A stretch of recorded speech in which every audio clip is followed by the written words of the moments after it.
Do you love ghost movies? What if I told you Islam warns us about something far scarier than what's on screen? In Islam, we are told to protect our hearts and minds. Horror movies often twist the truth about the unseen, jinn, spirits, and even shaitan.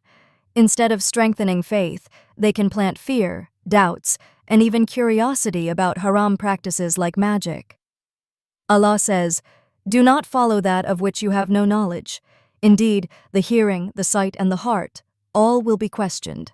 Quran 17:36. So while it may look like harmless entertainment, ghost movies can distract you from remembering Allah and fill your heart with unnecessary fear. If you crave thrill, Islam encourages you to seek it in halal ways, like true history, survival stories, or even learning about the real unseen from authentic Islamic sources. Instead of chasing fake ghosts, chase knowledge that strengthens your iman. Follow for more Islamic reminders.